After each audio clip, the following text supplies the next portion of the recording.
I'm Isyander. And I'm Coda. And today we're going to be talking about the many High Lords of Terra, who do feel like an odd fit for the poll until I bring up the humble fact that they are verbatim some of the most powerful individuals in the galaxy. That they maybe are. Like, the Eldar have lived through the life cycle of stars. The Necrons have killed gods. That's a thing. They've canon done. The Primarchs, do I need to hype them up? Like, you know the Primarchs. You know what they're capable of. But any one of these regular, very, very unmoisturized guys who make up the High Lords could starve entire sectors if they wanted to. They are the directors of the most... The largest governing body in the galaxy, it seems. Other ones could deploy the most heinous weapons that are available, and then there's one who could just kill the Emperor if he wanted to. There's a guy in charge of the Astronomican. He could go, whoops, my bad. Okay. You don't cross any of them. Ever. And you'll see why as we go through this video. But before we get to that, it's time to talk about the stuff that makes these videos possible. You guys. Seriously, you are the only reasons we can and continue to make these. And if you'd like more of what you already love, you can head on over to patreon.com/IsyanderandCoda, where you get a bonus episode every single week, access to the Discord, community live streams, and a bunch of other perks, all while helping us keep on making this show. For those of you who are already there, thank you very much. For those of you doing it as I speak, thank you as well. We also love you guys on YouTube. You know we are but servants to the great, great red omnissiah. You already know the stuff it likes. You already do it. Like, subscribe, comment. You know what the machine god's like. I don't control this. Obviously, I like hearing from you. But you know what's looming over my shoulder. It's the big robots. Yes. You know what's going to grind me to a fine paste if I don't say these things. So, thank you so much for doing this. It is also election season, but not the depressing one. Your choices are not between the Rambler and the Mumbler, but they're between the Dark Eldar and the Tau Crisis suits. Sound off in the comments. Whichever one wins gets to make it out of the losers bracket. Whichever one loses stays there forever. So make your voices heard. You can vote against stuff too. That's also acceptable. And now let's get into it. It's between the screamers and the shriekers. Yeah, screamers and the shriekers. Sound off. Now, the Imperium is not stupid. They are self-spiting, for sure, inefficient, definitely, but bloated beyond any governable scale, for sure. I was just about to say inefficient. It's probably the operative definition there. Yep, but they're not stupid. They do recognize some basic truths, some of which even we've figured out right now, which is concentration of power is almost always a terrible thing. Pretty much never works out. I mean, it does have its pros occasionally. For example, in a situation where you have a total, competent, benevolent dictatorship, stuff gets done. Good stuff gets done constantly. But notice those 4 qualifiers there. Yeah, I was gonna say 3 qualifiers there. That's a lot of it's a lot of dice rolls to get one good result. And to be fair, it's a very sweet result, but also you have to hit 3 crits on a D20. Yep.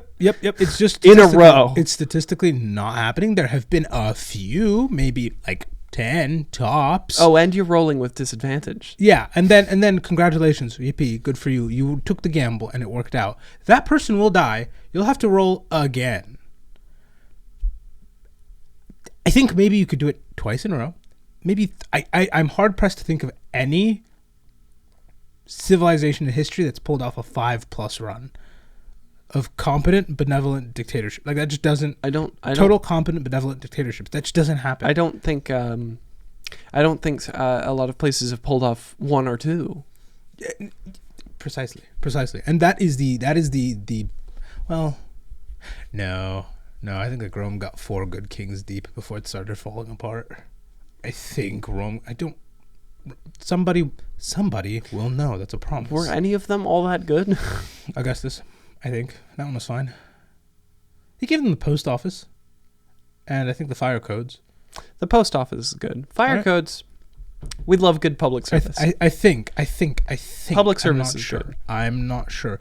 But yeah, it's not mythical. I won't say that. It's so improbable it might as well be, which is why a lot of us have realized this whole democracy thing's a great way to do it. Because right now we're on like a 46 hot streak right now.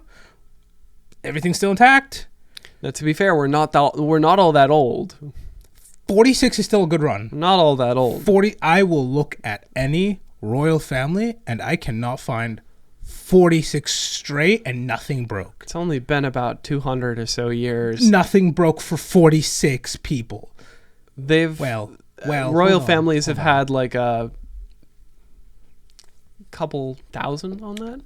Some things broke, but the country on the whole. No, the country on the whole did break. Not. No. But it didn't not shatter. All that of those 46 have been good. No. But it didn't shatter spectacularly. Yeah. It didn't shatter spectacularly. It was just like one clean cut and then it was stitched back together. You know, this isn't like China shattering, reforming like it's a hobby. I mean, the history of China is so amusing. It's so funny. It's so amusing to me. But yeah, 46 deep without. I think we're on a good streak. I think we have a pretty good thing going, and I think it's a very solid strategy, which is divide the power of 300 million-ish people among 600-ish people. It evens out. You have people not too terribly powerful, theoretically, on paper. Usually somebody has a person to answer to, and even the person who has no one to answer to actually has somebody to answer to. Us to answer to, yeah. Which is the whole check and balance thing. Yeah. So that's a theory that the Imperium itself has also taken, but instead of dividing it into the power of 300 million people into about 600 people, they divided the power of uncountable trillions of people to 12. Wow. Because surely that's not going to lead to any problems at all. That's a fraction right there. Mm-hmm.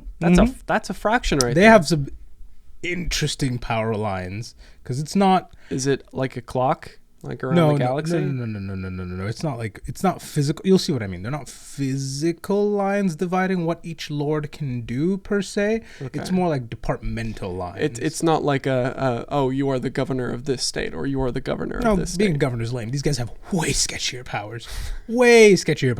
And I give them crap, but it's a system that they did inherit from Jimmy Space. Like, the Emperor started this. This was his idea. And originally, they were just kind of advisors during one of his many, many, many wars. They were called the Magisters Temporal.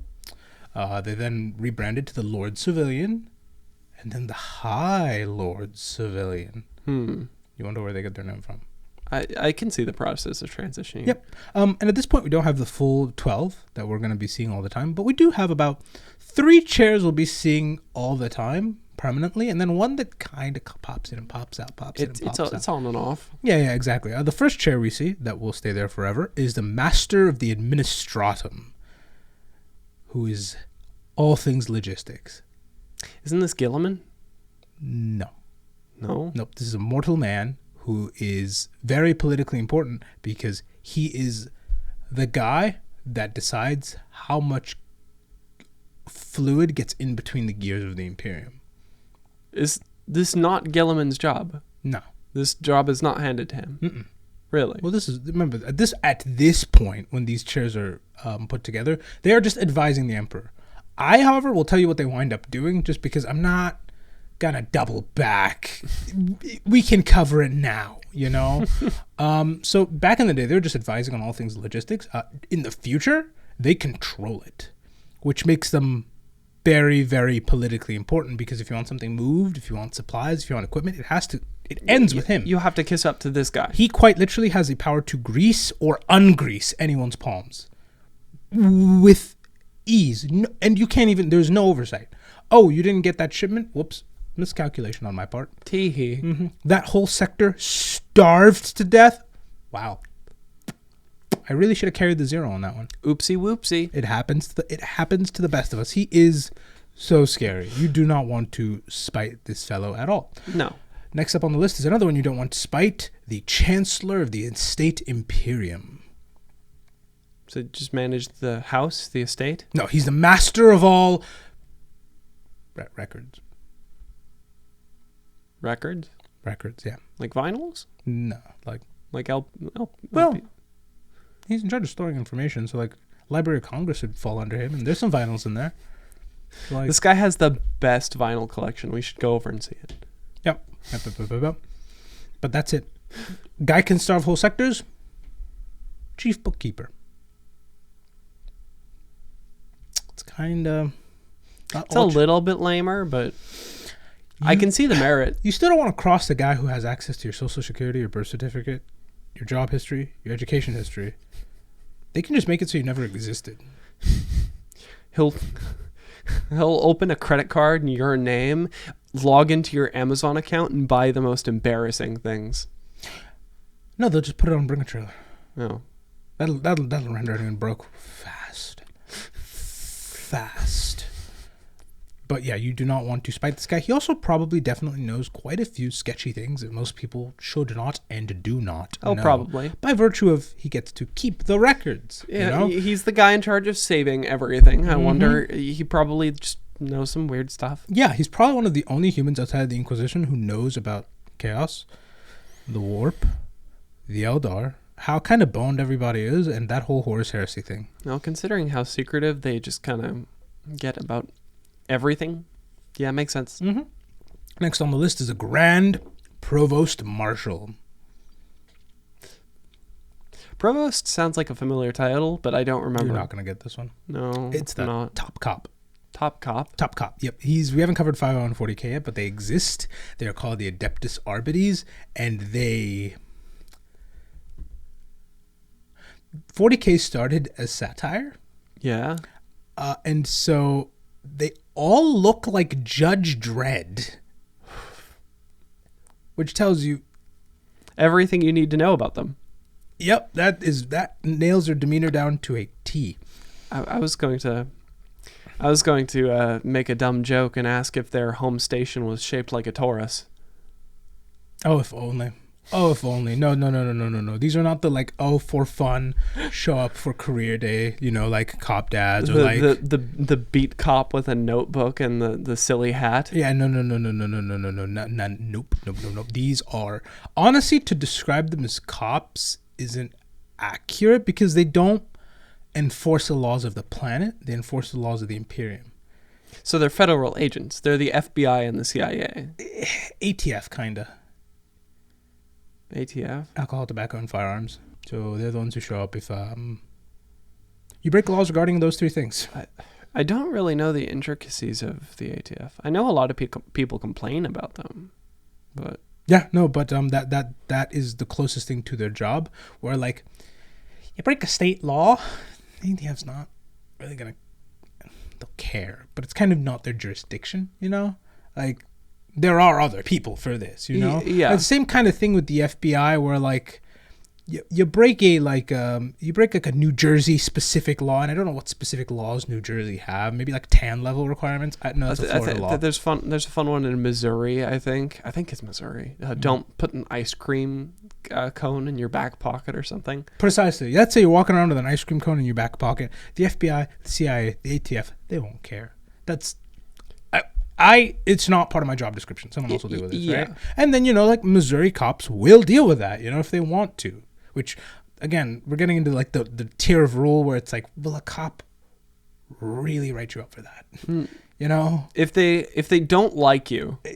I suppose. It's theoretically possible. If they don't like you immediately. And so that's kind of how they work in 40K as well. Where, if a planet has a very specific weird rule, they don't care about that, but you're breaking Imperial rules, that's when it's okay, all right. These are the guys who are going to show up at the door if you make a verbal, actionable, and threatening statement on Twitter towards the president or something. Yes, precisely. That's a good example. Don't do that, by the way. Please don't do that. Please don't do that. That is not advice. They will actually show up at your door because it's their job. Yeah. They have to take it seriously. And they do know where you live. There are some nuts people out there. Yeah. So I get why they do that, because you never want to be the poor guy working. You see that tweet and you go, yeah, right, and then oh god. Yeah, which is why they kind of act upon almost every single one of them. All of them. But hey, if you're lonely and you want to visit, there's a quick way to make a friend, I suppose. Yeah. I'm joking. Sure. I'm very much so joking. They are. Judge is not also just his first name; it is his job description, because these guys are the judiciary. That's right. You can get arrested by a member of the Arbites, go to court, and find another member, same attire, gun racked behind him.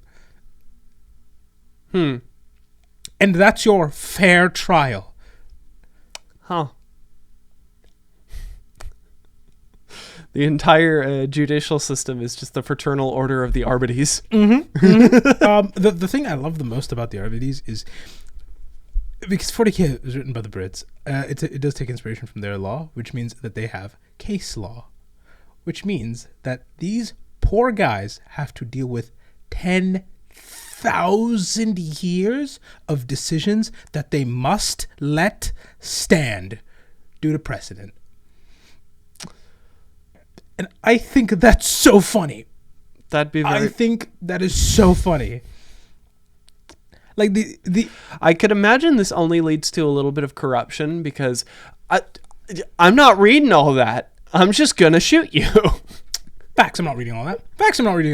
They ruled you can't hold a mongoose on a Sunday back in like the 10s. We're not reading that far back. Yeah. No, I'm not dealing with any of this.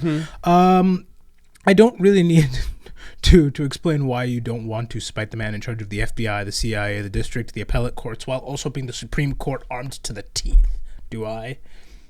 It's not just a very good division of power. No, what do you mean? How could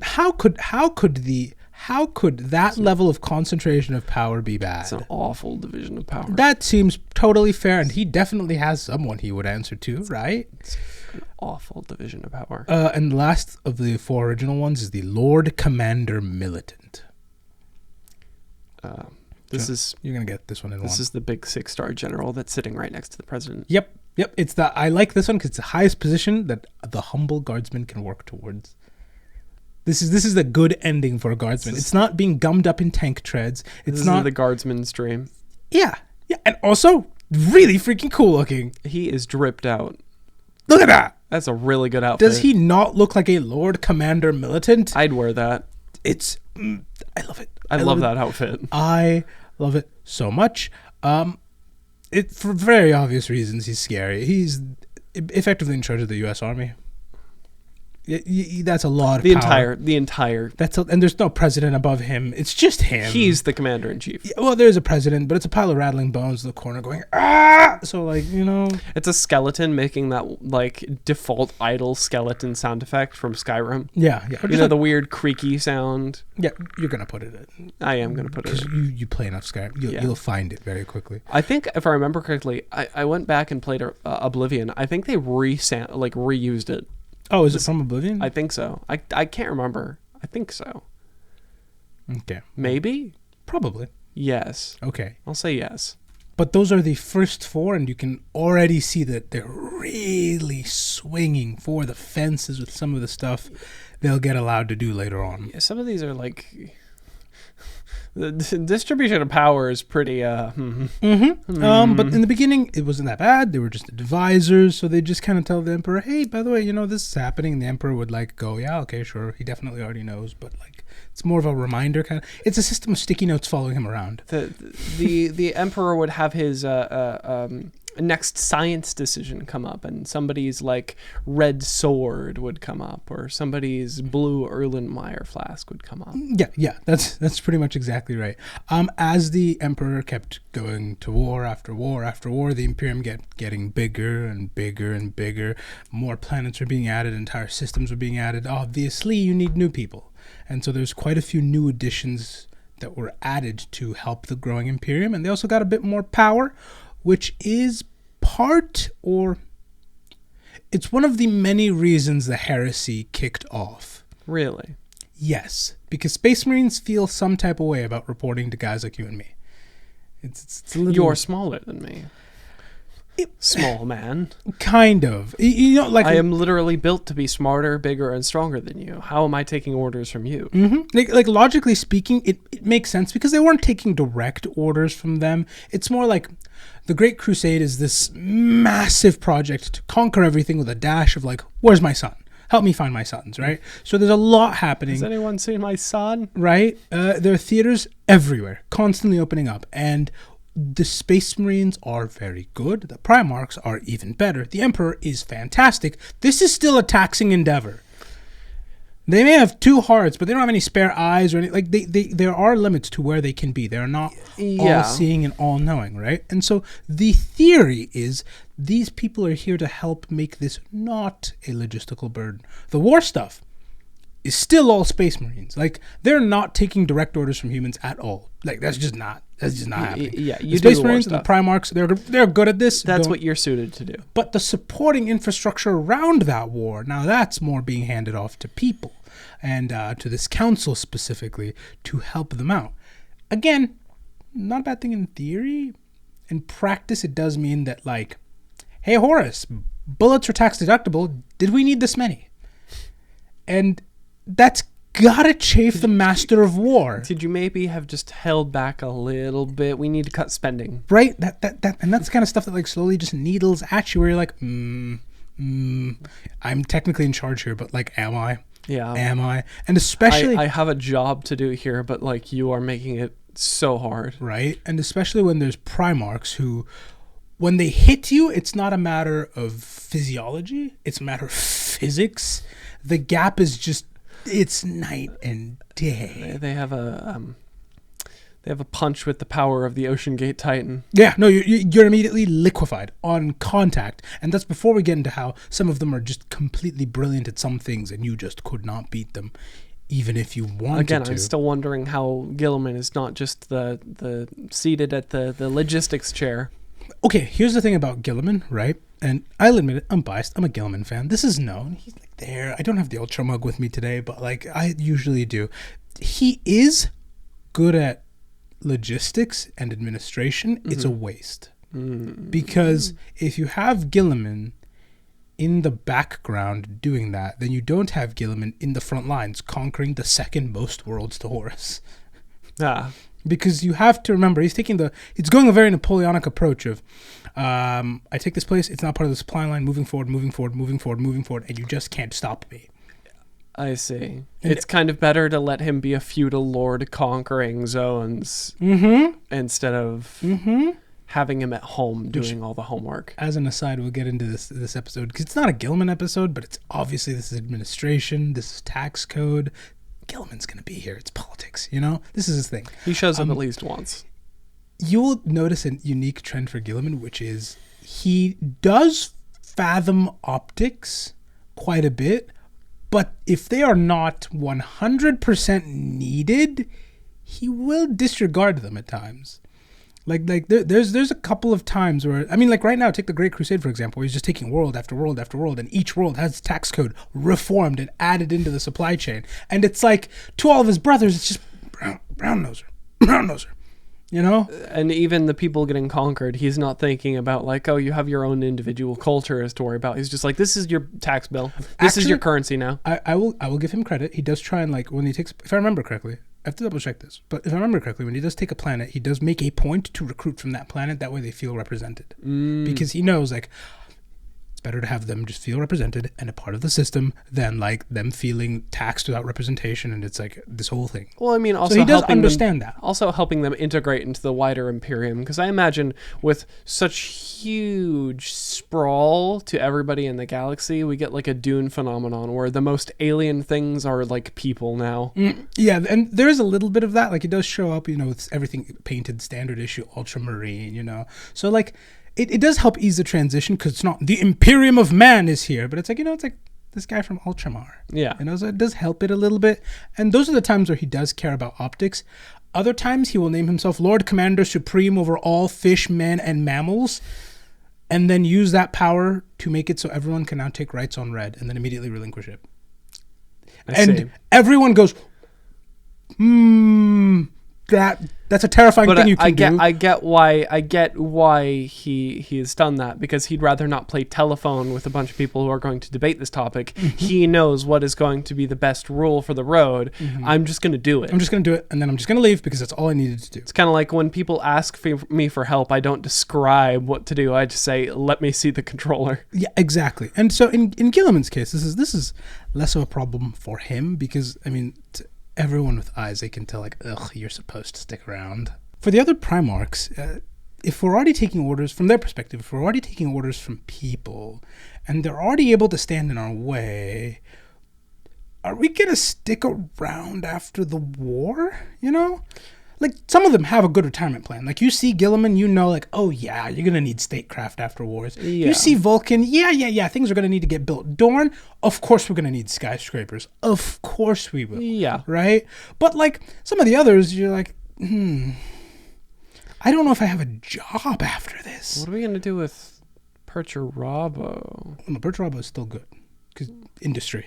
Industry. Yeah. And also, he'd be a hell of a city planner. Like, that was Dorne what are we going to do with Horus? Right. What are we going to do with Horus? What are we going to do with, maybe this was not the original intention, but now, what are we going to do with Angron? What do you do with him? And then on top of that, what if we are just weapons for a bloody time, which is what the thought that's creeping into some of their heads. What if the time ends is one fear, but what if a better weapon is developed? Yeah. I mean, it's happened before. Thunder Warriors came. I was going to say, what if we become the next Thunder Warriors? And Dad's capable of making stuff better than the Space Marines, because look at the Custodians running around there. Yeah. You know, what if he makes just net average something even better than that? And he doesn't even he doesn't even like not mass manufacture them out of lack of resources. He does it out of, I need my closest compatriots. These are just my trustees. Yeah. No, and it's even happened to their own brothers before, because a few of them have been never existed at all. These doubts are the first seeds that would go on to continue to be the heresy. We're at the heresy. Of course we're at the heresy, and they are kind of at blame. They totally get sidelined for the whole thing. I'd imagine. Like I'm not joking. High Lords gone, de facto useless, because we're playing Family Feud now. Yep. Like I get it. You are in charge of administration. That is so cool. Angron isn't a logistical problem. And I kind of don't need you telling me. This is a cost no object kind of the thing I need here. Yeah. You know? We don't see the producers. We don't see the producers of the show on Family Feud. We just see the family feuding. Yep, and that's what's happening. Before they did get sidelined, we did get a few more staple chairs that would go on to be some of the main 12. Cool. Maybe. No, you're going to like the first one already. The Fabricator-General of Mars. I do like the first one already. So cool. He's the single highest ranking member of the Adeptus Mechanicus. He's in charge of Mars, which is the Forge World. And he has an insanely hard title. Yeah, he's probably massive, just because you've seen...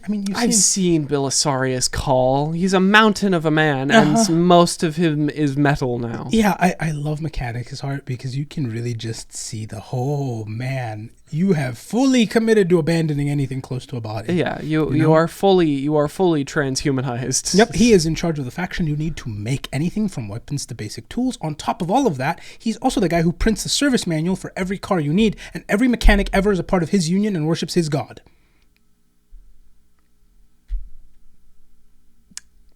Yep. And he's the one in charge of Titans. Yep. Because those need service too. And he's the guy who can service them. So if he says, hey, I need this crushed, the Titan Legions will do it. It's getting crushed. Yeah. It's getting it immediately, probably. He is a very unique seat in the High Lords, because there are two seats that are objectively far more There are three seats that are objectively far more terrifying than the rest of them. Fabricator-General of Mars is one of them. Well, yeah, because the moment they go away, it's like, our entire production line is gone. They could cause a heresy if they wanted to. I don't know if they could win it. It would not last long, but it would cause them problems. They'd probably go into a new dark age. Mm-hmm. I don't know if they could win it, but it would be quite something. It would not be a little dark age. The next ones is another faction you're going to... It's another faction you're going to absolutely need to accomplish anything, and that is the Navigators. And this person... I wonder why. I can't tell why, but this person has one of my favorite titles ever, which is the Paternova of the Navigators. Who's our first remote hire? Yeah, he doesn't. He Good on the Imperium for keeping remote work around past the pandemic. He never shows up to office ever. He stays home from the moment he gets his position, and he only ever speaks via an envoy. So whenever you see like art of the High Lords of Terra, you'll never see the Paternova. You'll see his representative. You will only see the envoy. And funnily enough, typically Paternovas aren't killed, but their representatives are, which is kind of funny to me because Don't kill the messenger. Why would you kill the messenger? Quite literally, they do shoot the messenger sometimes. You're not getting the right guy. Yeah. Unless there's some form of psychically linked. Well, let's get to their ability, because their main job is to boost every single navigator to the point where we see them every day, which is the ability to, navigate. We don't know how the Paternova does this. We don't even have art of what a Paternova looks like. But we do know that they are horrifically mutated to make this happen. And they look like fish, maybe? Are they described as fishy? They've been described as being able to survive the vacuum of space. So they're beyond fishy. It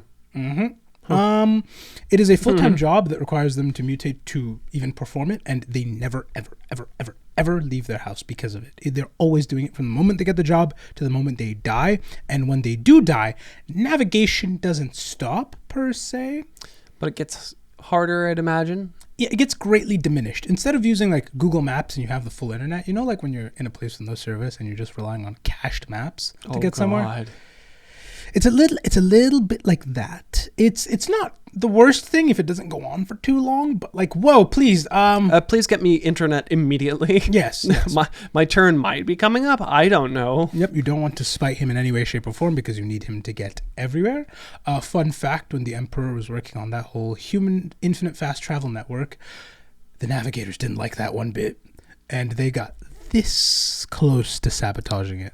It's a little bit of treason. Like, it was such an obvious play that the Emperor himself was like, let's not make an announcement about this just because it's going to be a whole thing. Yeah, it's just like, go back and do your own thing. Just don't step to me again. Yep. And no, he just didn't mention it. No. Like he kept it a secret. Really? Yep. He kept it a secret, and one of the reasons listed is because he knew the Paternova would start a whole thing over.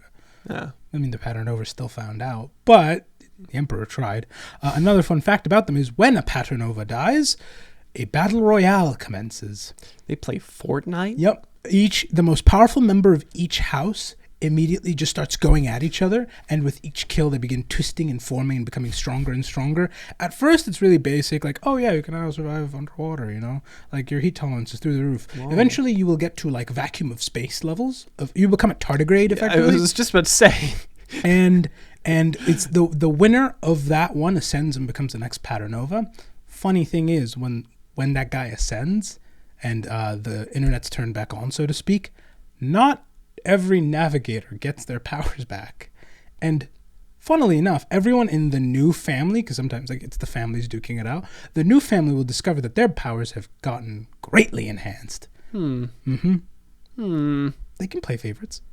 Oh, and by the way, the whole time this is happening, again, people can't navigate well. Oh, yeah. So they want this solved quick. I don't care. Kill each other faster, please. Listen, my Google Maps stopped working. I need you to get it working immediately, please. I don't know how many people need to die. Yep. And then the last of the new hires is the Master of the Astra Telepathica.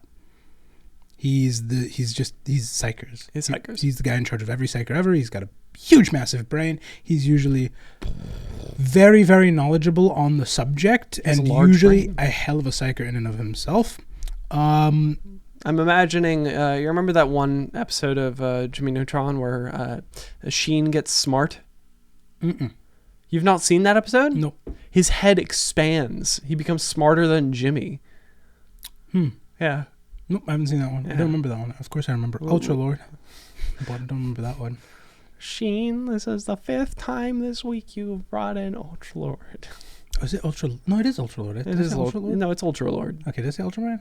No. Okay. No, I just like One of us said tongue-twisted. Ultraman, I think. But yes. It's that basic premise. He's the final say, if you're a psyker, as to whether you get a neat little like state-sanctioned logo on your shirt, or, hey, get in line for that tour of the Golden Throne. Should be fun. Don't like that. Don't want to spite him if you're a psyker, and you don't want to spite him if you're not a psyker, because he's in charge of the guys that make your heads explode. So you just want to stay on his good side. You ever seen Scanners? No. Neither have I. I just know it got referenced, and I think it was Sword Art Online abridged in the first episode. Okay. Somebody's head explodes. I believe it. I fully believe it. But these guys didn't get to do too much during the heresy. I mean, I'm assuming the Fabricator-General still had quite a bit of say, because you can't just sideline the Mechanicus. But like, it was mostly Primarchs dealing with this until the end of the heresy, and it was really assumed that this was their new role, just kind of doing nothing for the longest time. But thankfully, it was reassembled by none other than our resident bureaucrat grade 0.001. Rabute Gilliman. He is making an appearance this episode. Yep, I told Aside you. from me bringing him up, why is he not there? He restarted the whole thing with a long, vaguely Greco-Roman name and put himself in charge of it, because sometimes the man's not humble. He gave himself the title of Lord Commander of the Imperium. He's really not good at not looking like he's not taking over. He looks like a tyrant sometimes, and like father, like son. Like he really looks like most of the time, he's taking over the place. Yep. But he just did it, restarted the whole thing, and then went on to go for his whole little power nap thing. He'll be relevant later, but for now he's just gone off to bed. And Power nap. And from here, the High Lords pretty much proceed to either infight or be entirely ineffectual for the next 10,000 years. There is no in between. We're going to go through their greatest hits. New chairs are constantly added and removed. It's kind of like a musical chair situation. Fun. There are coups after coups after coups. There is one coup that ends with every High Lord killed by one of the High Lords, awesome. who is the Master of the Assassins, who then runs off into his temple. Space Marines try and stop him. One lives through that event. That's frightening. And he's recorded as laughing and saying, Kurz is going to die. The whole thing's referred to as the beheading. It's a whole mess. It's a whole mess. That's a frightening little event. When Space Marines run in and they do not run out. The High Lords are reformed. They're too scared to do anything against the War of the Beast, which is almost why the Imperium goes away. There's another coup by a guy named Isyander, which ends in this whole Reign of Blood thing. Fun fact, it was a Fabricator-General of Mars who was like, hey, this feels like tyranny. And Vandire was like, correct, you're fired. And fired every single High Lord. And so they were dissolved again. It's how he wasn't just like offed immediately. The Reign of Blood was a whole thing. It could be its own episode. There's quite a few reasons why he got away with what he did. Namely because he was very good at shouting, I speak with the ill of the Emperor, and everyone went, what can we say to that? Damn. What if he's right? What if he is right? What if he's right? I can't tell if he's wrong. Yeah, and it's at this point we have to mention that the nature of the job kind of attracts this kind of person. Yeah. Because to be a High Lord, you have to be driven, you have to be power hungry, and you have to be completely remorseless. And it's a 50-50 on whether or not that's a good person or not. No, it's just you're not a good person. Oh. It's the only way. You have to climb a pile of people that is trillions high, and sure, some people may start real high on that pile, some people may start at the bottom. It still takes a lot of metal to make it there. So it's 1 penny out of $1 that they're a good person. Mm-hmm. And then once you have the job, you have to constantly be alert, constantly be ready, because your coworkers all live for hundreds of years, and that one remembers when you microwaved fish, and that one is the same guy who beheaded everyone a few years ago. Why is he still here? It's a whole thing. And then how did he not get fired over that? And then you're. Sounds like a PR nightmare. Well, he did, but then, the position still stands, which means the guy could do it again. There is still a Master of Assassins. HR is not willing to do anything because, It's like if a president used a nuclear football and we gave the next one a nuclear football again. And it's it's a Who different knows person. what this one might do with it? It's the same nuclear football. Mm-hmm. It's the same football. The problems don't stand there because you will either outlive your own family or they will be in the wings because they're just right beneath you. And all they have to do is whack one person to get that job. And man, Uncle looks not that good at it anymore. You know, and it's just there's so much that will twist you, and then your view is so warped of your average man because they're not even like figures on a board to play with. It's not even a number. They're like an afterthought if you're looking from the perspective of a High Lord. You know how when you're playing Stellaris and you're late game and you're spending like millions of resources on any given thing? Imagine those are people. Yep. To be a High Lord is to be a man in the eyes of the High Lord is like a speck of dust. You are like a 1 on a screen. Mm-hmm. If that you might be a 0.5 on a screen. Yeah, exactly. They are a caricature of the uncaring elected official who walks in with one net worth and leaves with one that is entirely different. Which is my favorite. I don't know how true this stands for other countries, but if you live in the US, this is a fun little game. Just look up an elected official, look at what their net worth was when they entered office, and look at what it is currently. And there's usually just a tremendous gap. It's such a funny game. I've been like sneaking in a couple hours of Elden Ring here and there the last month or so, and immediately what came to mind is an image of a note that just said, "Could it be insider trading?" No. They just happen to save. Imagine just a bunch of soapstone notes in front of the White House. Could it be insider trading? It's clearly the fact that they managed to save, what is it, like 10,000% of their annual income every single year? That's whoa. We should be doing that. It's honestly. I don't know why I'm not just saving 10,000% of my annual income. To play devil's advocate, I get it. Online net worths are like, they're dodgy at best because anyone can put them out. Like, I haven't Googled myself because it feels a little narcissistic, frankly. That it does. But I promise you now, if you do, you'll find like net worth estimated like 5 million rupees. And I promise you now it's not. I promise you now it's not actually. I don't even know what the conversion rate. It might not be that impressive if it is 5 million rupees. What is the dollar to a rupee? I don't know. So, I don't know. Whatever it is. It's either an impressive number or it's not. I promise you now it's definitely not. But still, it's a very amusing game to watch. And the High Lords play it to the nth degree. Selfishness, courage, empathy, all the things that make us good people are left at the door. Don't have that. And instead you will just sit in this chair and wither away, becoming less and less human with each day. Both spiritually and physically, it appears, because if you look at the art, a lot of them seem to just be... They're not members of the Mechanicus, but they could be. Oh, yeah, they're very augmented to stay alive that long. It's like, you know how the average age of the U.S. government is like 70 or 80 right now? Don't depress me. Don't depress me. I'm having a good day. We'd see Nancy Pelosi with... I'm having a good day. Don't do this to me. Nancy Pelosi with a kente cloth and like a servitor eye. I'm gonna get that in my inbox. I'm gonna get that in my inbox, and I'm not gonna be happy about it. Because, but yes, that is the exact vibe the High Lords have sometimes, of just these people making decisions that don't really affect them in any material way, and they're just fully divorced from the very people they're making any decisions for. These traits and this hubris is best shown off when Guilliman comes back, because spoiler alert, Guilliman wakes up from that power nap. Wow. And they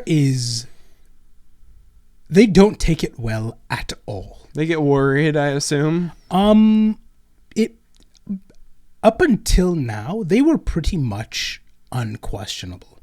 Like they were the only ones who could start Space Marine foundings. They were the only ones who could call whole crusades. Mm-hmm. They were the only ones who could authorize using the Assassinorum. They were so beyond reproach that they organized a scheme to sneak a Dark Eldar homunculi onto Earth to try and fix Big E. Who, by the way, those are their masters of pain and agony. Just loose on Earth. Loose? Of course it escaped. course. It's still there? I'm not sure. Probably not. But they did a whole cover-up to correct that. And notice I said a lot of were, because the moment Guilliman came back, it all changed. Scrap the whole system. Yeah, Tear it apart, put it back together. The guy woke up, took one breath, looked around him and said, why am I still here? And then immediately began fixing everything around him as fast as he could reasonably do. Suddenly the High Lords were no longer just, we speak with the voice of the Emperor, but no, one of the Emperor's kids was back. And he flew directly to Earth and then walked into the throne room and spoke to the Emperor and came out saying X, Y, and Z. Good luck trouncing that word.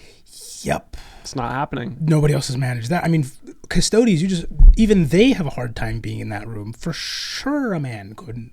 I mean, it's one of his kids. Yeah. And you'd think... Already, I see one of his kids woke up. Mm-hmm. And shoot, we're done. And I love how arrogant they are, because Guilliman is the only reason they still have jobs. And they start actively questioning him and painting him in the worst possible light. And it's the time period that when the time period Guilliman comes back to Earth is referred to as the Primarch's Scourge. That'd do it. And now, to be fair, from the average person's perspective on Earth, it's a little bit of a scourge. Guy shows up, fires quite a few High Lords of Terra. There are people being flogged in the streets left, right, and center. There are wars breaking out everywhere, and he's claiming that there are cults here. But that was Joe. Joe was super duper nice. What do you mean? Like, sure, he wore a lot of purple, but I had never questioned it. It was fine. And like, genuinely, I could see how if you don't have all the facts, or you don't have the perspective, frankly, like you're just an average person, I don't know whose side I'm on. It's like if Jesus Christ of Nazareth came back and immediately just annihilated the entirety of Congress. It's like, well, we needed that, but it's Jesus Christ. It depends on how it's done. Because if I'm talking like, if Pillars of Light do it, he's right. He's right. He's right. He's right. But like, like 100-man heart attack? Okay, well. Now there's room for questioning. But what happened But if I'm talking at the next session, you see like beams of light and then just boom, done? Oh, okay. He's back. He is arisen. Guess who's back? Like, there are some things where with enough spectacle and pomp, Yep. I'd be stupid to question this. This. Last time I checked, I couldn't do that. And Lord knows, as a kid, I tried to make people explode using my mind. So, like, no. I can just imagine little you, it's going me at people. And then just, like, staring really hard. Them like, just looking at you like... Yeah. I feel like it's a standard issue. It's the same as, like, every kid who definitely tried to fly by jumping off of a high object. It never broke anything. It was supposed to happen. I never did. It was supposed to happen at some point. And mine was psychic abilities. I was trying to awaken my psychic abilities. I watched read Matilda once, and the way it's described is like she looks at something and little hands start pushing whatever she's looking at. Mm-hmm. And I love that visualization because that's the visualization I tried to use as a kid to unlock my psychic powers. That is infinitely smarter than my previous technique of living in a 2-story building and looking off my balcony and wondering. Just going, Can I fly? What is the typical standard issue age that flight comes in? And it was a real thinker there. I remember sitting there and going, I'll never know unless I try. But also, that's a far fall. It's a 2-story building. Yeah. And you're tiny, so it's like it looks like you're at the top of the Eiffel Tower, effectively. We would have had a couple feet shorter Isyander if you had done that. And one who had probably broken a bone, but this one never has. So. I think I've broken my nose once. I think I've said this. I think I've broken my nose once, but that was a friend did that. No, nothing's been broken. Well, that's not a bone, it's cartilage, so like you still haven't technically. Fair I count bones as the stuff that's left behind after you pass. Your nose disappears. It doesn't count in my book. It depends on how far in the nose. Oh, either way, for the average person looking at this, it's a really rough time. If you're a member of the administration, especially, I do genuinely kind of feel bad for the guy who was in charge of the Administratum, because he's not stupid. He's genuinely pretty dang smart. He's the guy in charge of making sure the shipments arrive, and sometimes the shipments arrive today. I ship them out today, they arrive today. Sometimes they arrive when they're supposed to, a week later. Sometimes they arrive 1,000 years late.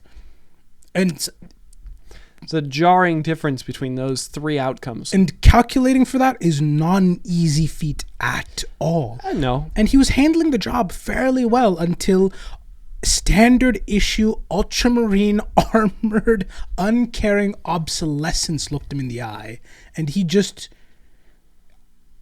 had to have known. Everyone in the room had to immediately have known. He's coming for my job. Dude, I'm sorry. He's coming for my job. I'm so sorry. You Immediately. don't have a job anymore. Like Gilliman's back. There's no way you're doing this. Listen, my entire job is logistics. I see blue, I get scared. Yeah. No, it's terrifying. And so blue is no longer my favorite. Actually, blue isn't my favorite color. It's indigo, but yeah, no. So your average Joe just sees the equivalent of like several senators being demoted, the courts being reorganized, Ohio losing all of its representation for some reason, and a war in Nebraska. They deserve it. And I'm like, what? As a peon on the ground, it's a tyrant back. Oh my God, this is the end of the Imperium. Yep. It's so over. And they genuinely make some very good points. Like, you get to see the member of the administration like kind of losing it with Gilliman's return because like it is obsolescence incarnate meeting him. He's having a full on like Black Friday, like, oh God, my entire livelihood is gone. Yeah. So he does have like a little bit of a breakdown over it, and it's so amusing to see. And then also you do see some very cogent points, because one of the things he argues that why we shouldn't listen to Gilliman is he's going to sink us into another massive war. It's going to be awesome. We're just going to have this fratricidal lunatic back, and if one rises to power, the rest of the brood are going to come back, and it's just never going to end. We're going to do the heresy again. And he's kind of right. He's not incorrect. Spoiler alert, first thing Gilliman does, Indomitus Crusade. Yep. Like, he organizes a whole, if I remember correctly, it's the largest crusade seen in the last 10,000 years. And then, on top of all of that, you have all the rumors of his brothers coming out of the woodwork. The lion's back, for God's sake. And you're like, Angron's now Angroning. Fulgrim may come back in Fulgrim, and I was just about to say, there's nothing you could describe Fulgrim doing that would make it to this video, so don't try. No, I was going to say, I work in the administration of the Imperium. I see blue, I get scared. My favorite color is not blue, it's indigo. If I see indigo in the Imperium, I'm also getting a little bit scared. I'm terrified. I am horrified beyond belief. Like, this is a very interesting time, and if you live through interesting times, you know this is not pleasant. Nobody wants this. No. And so you have this weird schism going on. Some of the High Lords who are fired. A lot of them are fired for being hard, like conservative in the sense of conserving, like hard. I don't like change. Yeah. Nothing will change, yeah. Right? And then there are a couple who are fired for being far too radical. Like, no, change things quicker, right? So it's Gilliman playing a little bit of lip service, There's a lot of politicking happening, by the way. I'm summarizing a lot of stuff, right? And quite a few of them get to keep their jobs. Gilliman starts his whole crusade. He leaves, and the moment he leaves, coup happens. Which, of course, yeah, and it's being led by the Master of Assassins again. And it all looks like it's about to happen. They have a full chapter of Space Marines helping them, and then right at that, they are High Lords. Even if they were fired, they're still High Lords. Okay. And I love this so much because it's done under the banner of there's no better way to describe it other than the things were better back in my day movement. Like, the 80s were the best, never change anything movement. And it's so funny. They genuinely view the Imperium as being perfect right up until Gilliman returned. Which, I'm not joking. I'm not saying the Imperium was good right up until Gilliman returned. I'm not saying it was all right. It was perfect. Perfect. They call it Imperium Eterna. The most brutal regime imaginable is what they wish for. It's what was making them the most money, I assume. They do also have a very good slogan, chant thing, which is the Imperium as it was, the Imperium as it must be. Imperium Eterna. That sounds like an advertisement. I mean, they're old, but that doesn't mean they're bad at branding. Like, come on. You know that slogan would get some people in the streets. Because, again, there are floggings happening. Floggings? Yes. Full floggings? Gilliman ordered them. Ah. That'd do it. That'd make people angry. Right? And Did he learn nothing from the American Revolution? It was just a bunch of people getting upset that, like, oh... Well, I mean, on the topic of the American Revolution, you do realize there are 12 to 14 seats currently available. Not one is a Space Marine. They are still taxed, quite literally without any representation. That'd do it. Mm-hmm. So, like, no, not really. And right when this coup is, like, at its height, with even a bunch of the members who Gilliman still let stand in the High Lords turning, it's immediately shut down by the Custodes, and it's revealed that, of course, Gilliman saw this coming. In fact, he baited them out. You can't walk in day one and fire 70% of the staff and get away with it. But you can fire the 30 that you know will be the angriest, start a coup that will capture the other 40, and then now, hey, look, they're traitors. They're traitors now. I can deal with them. Yep, and you not only show that they are in fact the baddies, you get to keep your hand secret, and you can now just fully rehire without anyone questioning you. Yeah. It's genuinely really, really smart. Good planning. So now the number of High Lords has been rebalanced. We now have fantastic art of them because this is the classic. You know, this is the classic. Yeah, I've seen that one. Yep. High Lords. They look like what you expect, right? Yep. But the new High Lords actually look pretty freaking cool. Hold on, let me pull up. I've seen this art. I love this art. So good. Look at them. Just look at them all. Look at the long list. Look at the administrators with the long list. Look at the guy dressed like a medieval. Like, look at that. Look at her. Oh my God. Like, there's so much. Her hat is a church. There is so much going on in this, and they all look so truly. Custodes? Oh, yeah. Custodes were added to it. If I remember correctly, that's Trajan Valoris, who has art in most model. He has art, and his models have hair.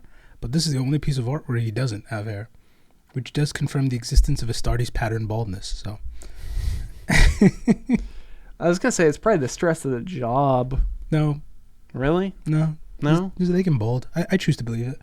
I've seen some whack hairlines. I've seen Gilliman's corners. They're pulling up. Happens that, or he's secretly member of the Alpha Legion. Maybe, possibly. So he represents the Custodes. He's fantastic. He's awesome. He's a big reason that coup shut down. You also have Morven Val, who, God, she deserves her own episode. She's name so sounds cool. familiar. That's come up before. She's come up before. She's the one who represents the Sisters of Battle on there. Yep. And she does not take her job seriously. She goes and lives on the front lines. She's the second remote hire because they got her originally because they're like, oh, she'll be weak and easy to manipulate. And then they discovered, no. She is the HBIC. You cannot question her. And so she was like, I'm going to go fight this holy war. Stop me. And nobody can stop a woman who has a Custodes spear. You know, the thing's the size of rebar? Doesn't she also have a big mech that she uses to wield that? Yes, she has a nundum. It's what? A nundum. A nundum? Is that what those are called? No. But I quite like the term. A nundum? Nundum. Nundum? Yes. Nuns with guns. How did it take this long for the gears to mesh on that? Anyway, it's kind of stupid looking. Kinda. But also, a lot of things. Oh, God. What? Really? Wow. It took that long for the package to get delivered. Yep. Wow. I feel like you need dial-up noises. I am recovering. You're recovering. I am recovering from a concussion. I'm sorry. I apologize. You get leeway for a while because of that. It's a little stupid looking, but also in 40K, that's kind of the name of the game. I mean, you have people walking in with pipe organs of fire missiles. Over the top is kind of their MO, the more the better. It's not on the nose. I make this joke frequently. Mm-hmm. It's my favorite joke. It's not on the nose. It is literally up it. Yeah. You do have... I can't identify who's who in this picture other than the obvious ones. Like, I wonder who that golden guy works for. Yeah. Gee, who? That person with the Inquisitorial Rosette. Wonder who... Those people looking over the longest list I've ever seen ever. The woman who has... tiny sconces burning on her shoulders. I wonder who she there with. The regular guy who looks to be wearing like Persian immortal style. Like, I'd imagine he's the astropath guy. no, he's actually the guard. Really? Yeah, Oh. he's the guard. They gave him like there's the whole solar auxilia thing, which is kind of like we'll touch on them later. They kind of don't matter, but they kind of do matter. They have a really cool aesthetic. Is the long and short of it, but they don't accomplish very much. I'm sorry. Unfortunately. They look good though. They look very cool. They get many style points. But yeah, nowadays they are actually accomplishing quite a bit. Gilman put himself in charge again, Lord Commander of the Imperium. And the deck is kind of stacked in his favor because, like I said, he fired 70% of people via coup, but he still did it. Oh, I almost forgot my favorite part about how that coup ended. Not only was it revealed at the last moment to be a play, but the Master of Assassins, who started the coup, was proved to be a double agent and betrayed them. Which means that Gilliman may have ordered him to start a coup to recruit the people that Gilliman knew he would fire, so that they would recruit the people that Gilliman knew were disloyal, so that he could fire them all in the most spectacular manner possible, without being questioned, because he is really good at his job. So did the Master of Assassins keep his job? Yeah, of course he did. Is this the same guy from the beheadings? No. Like I said, different guy, same powers. I see. Different guy, same powers. Very scary. I guess their organization kind of has an MO then. Yeah, come on. This is their whole routine. But I got to turn it over to you now. What do you think of the High Lords of Terra? I didn't expect to like them as much as I thought I would. I saw the original 4 seats and I'm like, oh, it's just these 4 guys, these silly old guys.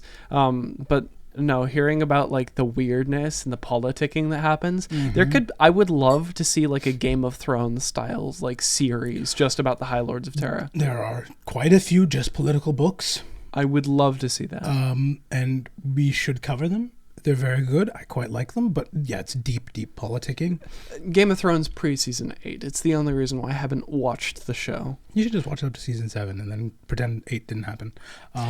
It is season 8. It's the bad one. I don't know. I just remember like I have family who love Game of Thrones, and they decided, oh, hey, season 8 is coming out. Watch it with us. And I'm like, I have no context for anything that's happening right now. Why are you making me watch this? I haven't watched seasons 1 through 7. They're like, no, come on, let's watch the show. And I'm like, okay, fine, whatever. And then I watched season 8. Then that's my introduction to Game of Thrones. It's a terrible way to watch it. It's a terrible. Starting at the end is awful. Starting at the awful end. There's a reason we're starting at the 41st-ish millennium and working our way back.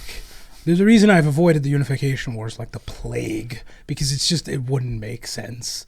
It's a bunch of names, I assume. But I love these guys. I love them. They're so petty. They're so spiteful. Each and every one of them is genuinely scary.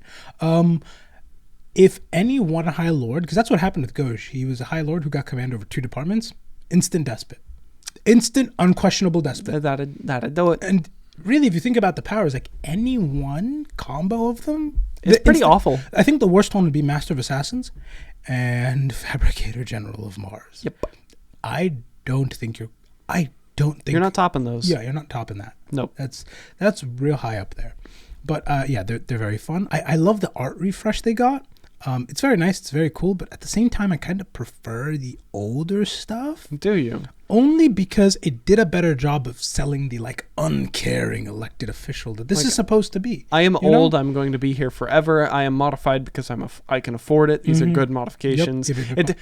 They look like they could be Mechanicus, kind of, because of how many modifications there are. But it doesn't look as cobbled together. Like it looks like they could afford a professional to do this for them. I love how they look in the original art, and I think the new one makes them just a hair too cool, in my opinion.